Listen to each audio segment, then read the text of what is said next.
Bonjour à tous, c'est le docteur Walid Mekedem et aujourd'hui on va parler d'insuffisance rénale chronique et par quels moyens éviter justement d'en arriver là. Alors le rein est un organe très important, parfois très peu connu, sous-coté dans le sens où les gens n'y font pas trop attention. En général quand on pense à organe vital, on pense au cœur, on pense au cerveau, mais le rein est fondamental pour la bonne santé et c'est pour ça qu'il est important, même très important, de le préserver, sachant que l'insuffisance rénale concerne quand même énormément de monde en France. Et l'avantage, entre guillemets, de l'insuffisance rénale, c'est qu'elle est stratifiée en plusieurs stades. C'est-à-dire qu'arrivé à un moment donné, on peut se dire, oulala, quelles mesures de protection je peux mettre en place pour éviter que ça s'aggrave. Parce que l'insuffisance rénale, quand elle évolue, et qu'elle arrive au stade d'insuffisance rénale terminale, qu'est-ce qu'on fait? Eh bien, vous savez, je pense, c'est la dialyse. Donc, comment faire pour éviter d'en arriver là?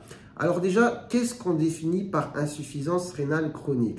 Donc, il faut savoir, quand vous allez faire une prise de sang, sur la prise de sang, il va être marqué à un certain endroit clairance. Donc, débit de filtration glomérulaire, DFG, ou clairance rénale. En fait, c'est un chiffre qui permet de qualifier un petit peu de quelle manière justement votre rein filtre. Et finalement, plus ce chiffre est élevé, plus il est bon. Et donc, vous comprenez, plus il est bas, plus c'est mauvais, plus le DFG est bas, moins le rein arrive à bien filtrer. Et c'est pour ça qu'on va qualifier d'insuffisance rénale toutes les personnes qui vont avoir un DFG inférieur à 60. Mais attention, il ne faut pas stresser. C'est-à-dire si vous avez 50 d'insuffisance rénale, 50 de DFG, pardon, bon, vous êtes au stade d'insuffisance rénale modérée. Je vous ai dit en début de vidéo que c'est stratifié. Donc, bon, à ce stade-là, il faut faire attention effectivement et on va essayer de maintenir à ce niveau-là, sachant que les grosses complications, évidemment, vont arriver quand on sera sur des chiffres plus bas. Donc, dans cette vidéo, qu'est-ce que je vais faire? Je vais essayer de vous donner 10 grands conseils qu'on appelle de néphroprotection, c'est-à-dire qui vont permettre justement d'éviter que ce chiffre baisse. Sachant que, ce qui est important de dire, bon déjà je reviens sur l'insuffisance rénale chronique, il faut avoir ce chiffre inférieur à 60 qui perdure dans le temps, hein, c'est-à-dire au moins 3 mois, parce qu'on peut avoir un épisode aigu qui fait qu'on va avoir une insuffisance rénale aiguë, mais finalement, après les choses vont se remettre dans l'ordre une fois qu'on a traité la cause aiguë. Donc là, on parle vraiment d'insuffisance rénale chronique, quelque chose qui dure dans le temps et qui ne revient pas en arrière. Et nous, on veut éviter ça. On veut éviter que ça descende et qu'on se retrouve avec des reins qui ne fonctionnent plus. Ça, on ne veut pas. Du coup, qu'est-ce qu'on va faire? On va essayer d'appliquer des mesures de néphroprotection. Sachant que, comme je vous l'ai dit, on va éviter que ça descende parce que de manière physiologique déjà, ce chiffre baisse, c'est-à-dire sans maladie rénale associée, à partir de 40 ans, le chiffre de la clairance, lui, va diminuer de 1. C'est-à-dire si par exemple vous avez une clairance, là vous faites votre prise de sang, vous êtes à 92, voilà, on va dire que chaque année, ça a baissé de manière physiologique de 1. Donc vous imaginez bien que si vous ne partez pas de 92 mais d'un chiffre plus bas, pour X raisons, parce qu'il y a des facteurs de risque, et je vais y venir juste après, qui vont faire qu'on peut avoir un chiffre plus bas, eh bien, la chute peut se faire beaucoup plus rapidement vers les chiffres du bas, et qui plus est, si à ça vous rajoutez des petits problèmes de santé, ça va descendre un peu plus vite. Donc, objectif de la vidéo, donner des mesures de néphroprotection. Donc, on commence par la 1, la pression artérielle ou tension artérielle.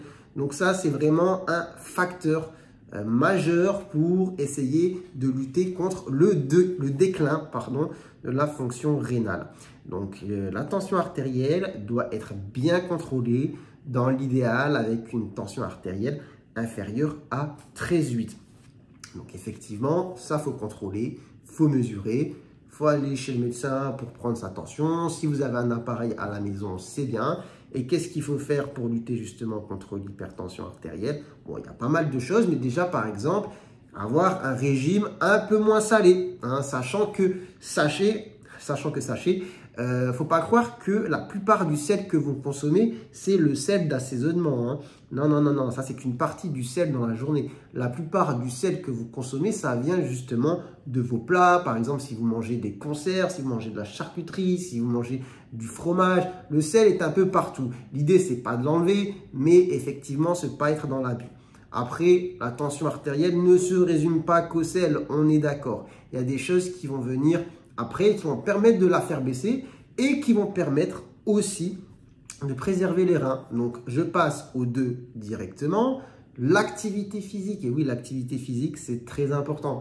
Avoir une activité physique régulière dans la semaine, de manière répétée, ça permet de préserver les reins, ça permet de diminuer la pression artérielle et ça permet d'être tout simplement bien, confortable, à l'aise et ça permet de soulager plein de problèmes de santé. Donc vous voyez, c'est pas très compliqué cette deuxième mesure, c'est l'activité physique. Donc activité physique, c'est important parce que la sédentarité, tout ça, ça va être un facteur de risque pour justement la maladie rénale. Ensuite, on a la pression artérielle, donc on en a déjà donné deux. Troisième chose sur laquelle il faut miser, eh bien, c'est toutes les choses qui vont précipiter une insuffisance rénale, c'est-à-dire éviter les insuffisances rénales aiguës. Qu'est-ce qui va faire que vous allez faire des insuffisances rénales aiguës? Il peut y avoir plein de causes. Déjà, il peut y avoir une déshydratation, une diarrhée, enfin des vomissements répétés. Donc tout ça, ça va jouer sur votre fonction rénale. Donc si ça arrive, grosse gastro-entérite, eh bien, il faut penser à bien s'hydrater. Pareil, en période de canicule, il faut bien s'hydrater. Après, on va avoir aussi des facteurs comme par exemple les médicaments. Ah oui, les anti-inflammatoires non stéroïdiens, comme par exemple tout ce qui est ibuprofène, kétoprophène, naproxène. Voilà, vous connaissez ce genre de médicaments, c'est pas bon pour les reins. Alors, effectivement, quand il y a besoin, on en prend un, etc. Ok, mais il y a des personnes qui en prennent un peu trop. Et donc ça, franchement, pour les reins, c'est pas bon. Après, autre chose qui va jouer sur l'insuffisance rénale et qui peut la faire dégringoler d'un seul coup, précipiter en insuffisance rénale aiguë, eh bien, c'est les infections. Une infection, comme par exemple une pyélonéphrite, ça peut jouer justement sur l'insuffisance rénale. Ou après, il y a les causes tout simplement d'obstacles. Voilà, un caillou qui se bouche au niveau du rein, ça peut justement faire dégringoler la fonction rénale. Donc, 1, on contrôle la pression artérielle. 2, on fait de l'activité physique. 3, on évite d'avoir des insuffisances rénales aiguës dans la mesure du possible. 4, le tabac. Alors le tabac, je ne vais pas épiloguer sur le sujet, c'est bon pour rien de toute manière. Vous n'allez pas me trouver un truc où vous allez dire « Ah, fumer, c'est top ». Non, le tabac, ça va être un facteur de risque aussi qui va aggraver la fonction rénale. Donc, le tabac, je sais, c'est pas simple d'arrêter. En tout cas, il ne faut pas commencer si vous n'avez pas commencé.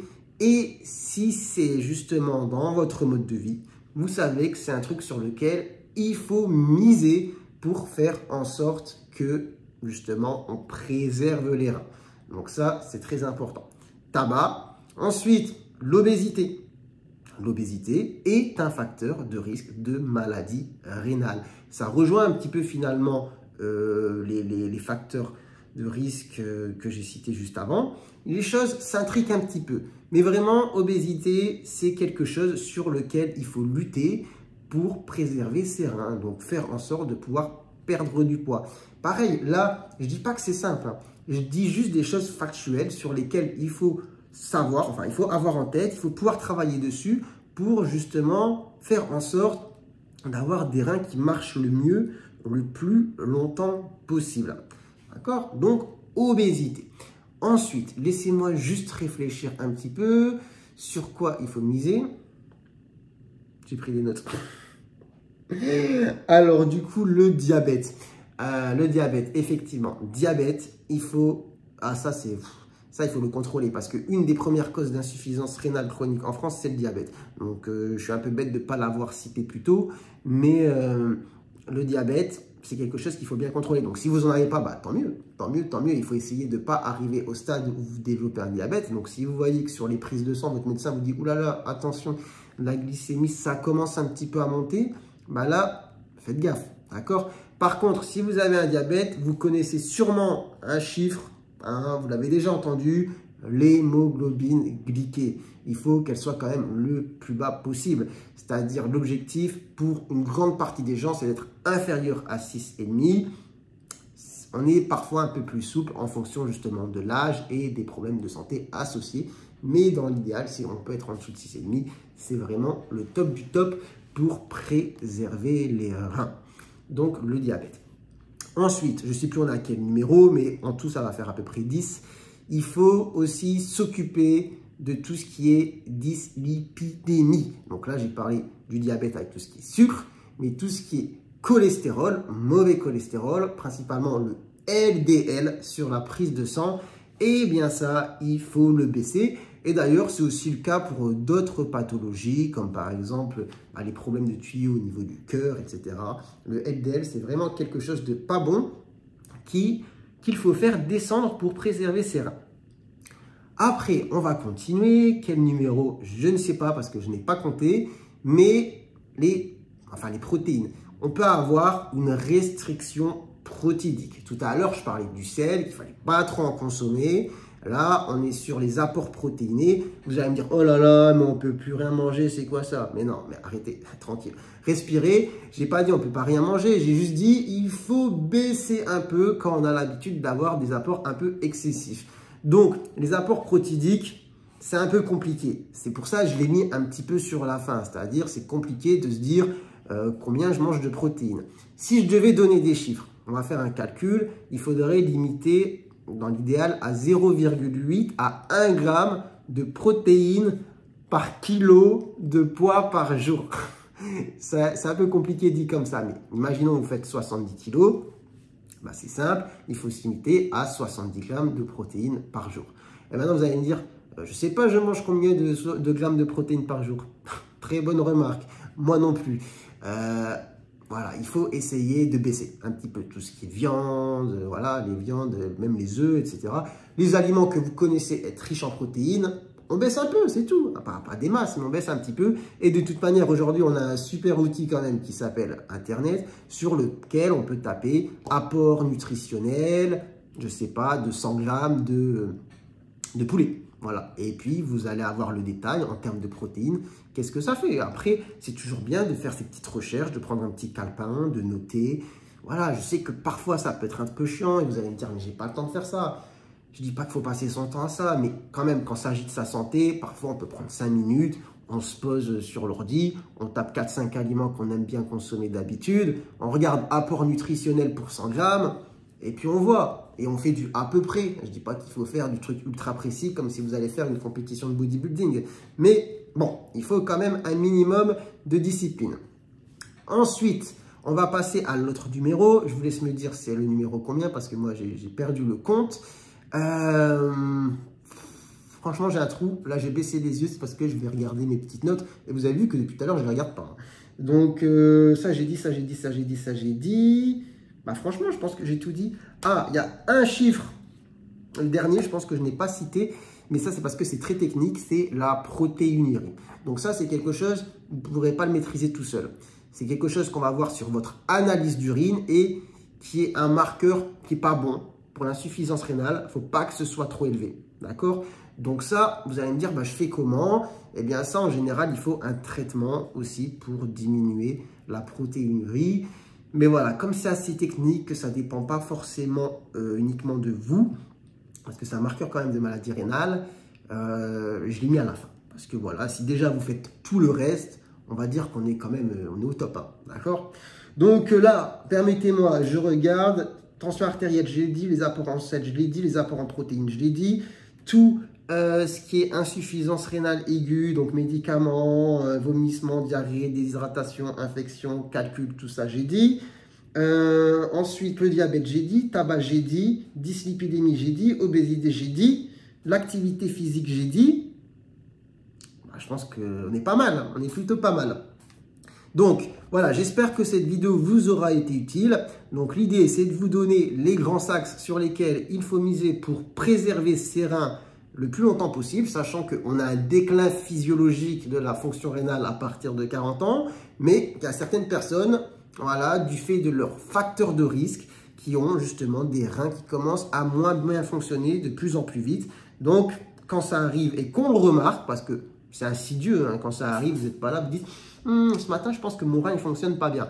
Ah non, c'est un jour vous faites une prise de sang, là on me dit ah ouais quand même la clairance n'est pas très bonne, on va contrôler et si 3 mois plus tard on contrôle et que c'est pareil, bon bah on est dans le cadre d'une insuffisance rénale chronique. Et là on va vouloir éviter que ça devienne de pire en pire. Et d'ailleurs, j'ai jamais su si on dit de pire en pire ou de pire en pire. Vous connaissez les deux expressions? Dites-moi en commentaire c'est quoi la bonne. Sur ce, écoutez, n'hésitez pas à poser des petites questions en commentaire si vous en avez, des remarques ou si vous avez des suggestions de vidéos sur le rein. Le rein, c'est très vaste, je pourrais faire plein de vidéos si ça vous intéresse. Et prenez soin de vous, prenez soin de votre santé. Et moi, je vous dis à très bientôt, je l'espère, pour de nouvelles vidéos. Allez, ciao, ciao.